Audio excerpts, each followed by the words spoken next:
Welcome back. Well, President Trump touting his immigration policies during his speech at CPAC. Take a listen.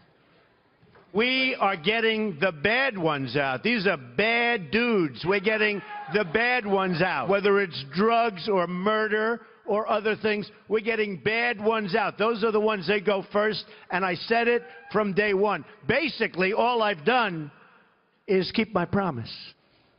But some members of the religious community, they don't like that plan and are creating an underground sanctuary to hide them. So is it unchristian to do otherwise? Here to debate is founder and president of STAND, Bishop E.W. Jackson, and the vicar of communications for the Brooklyn Diocese, Father Kieran Harrington. Good morning to both of you. Thank you for being here. Great to be here. All right, Bishop, I'll start with you. What is the answer? Because, you have people that are saying, I want to stay in this country. I'm afraid I might be deported. I'm going to go to a church. I feel like that is at least one place that I will be safe. And people on the other side of this are saying, well, if you take them out of a church, that's just unchristian of you. How do you respond to that?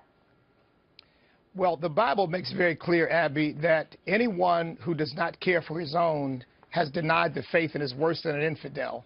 I understand compassion because Christians, of course, have it. But our first moral and Christian responsibility is to our own families, our own communities, our own country. And if we're endangering innocent people, then we're not doing the Christian thing, we're doing the wrong thing. We've got to protect ourselves first. Father Harrington, Absolutely. What is your response to that? Well, Jesus makes it very clear. If you love those who love you, how does that differ you? How are you different from the pagans? The fact of the matter is that as Christians, we're called to reach out to those who are the stranger in our midst.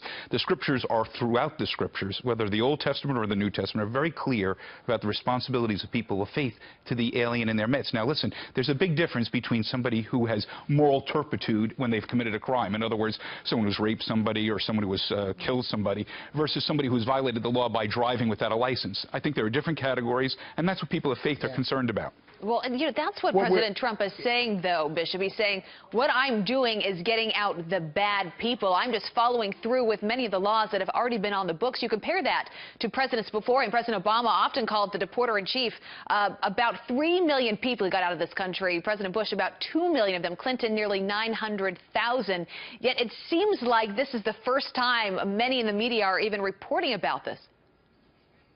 Abby, there are hundreds of Americans, hundreds of families, maybe thousands across this nation who have lost loved ones because somebody was trying to protect an illegal immigrant. Somebody was trying to defend bringing in refugees, they've not done anything wrong until somebody dies at the hands of a drunk driver, until somebody's murdered in the street. Look, it's hard to know the difference. Can I finish? Let me finish. Let me finish.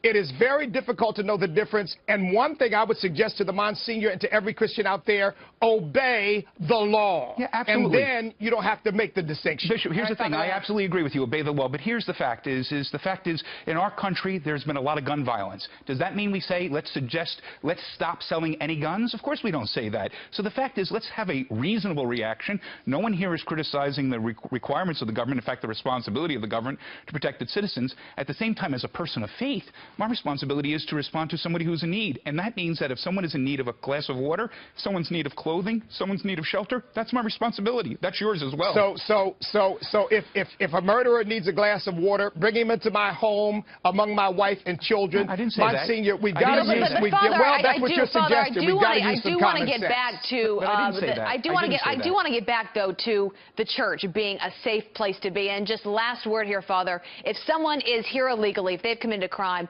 shouldn't there be no place that is safe in this country for them to be? Do you agree with that? No, I mean, here's the thing. One of my favorite plays is Les Miserables. And if you think about the bishop in Les Miserables, Jean Valjean comes to him. He is an ex-con. He's broken the law. He's violated parole. And what does the bishop do? He welcomes him to his house, and he treats him as a human being. And as a result of treating him as a human being, that man goes on to transform the world. I mean, that's Victor Hugo's sense. That's the scriptural sense. I think that's our responsibility as Christians. Yeah, at a put certain point, yourself though, at risk, but don't put our families and don't put our communities and don't put our country at risk. Nobody has the right to do that. Yeah, you got to draw the line somewhere. Bishop Jackson and Father Harrington, thank you both for being with us this morning. The debate will, of course, continue. Appreciate that.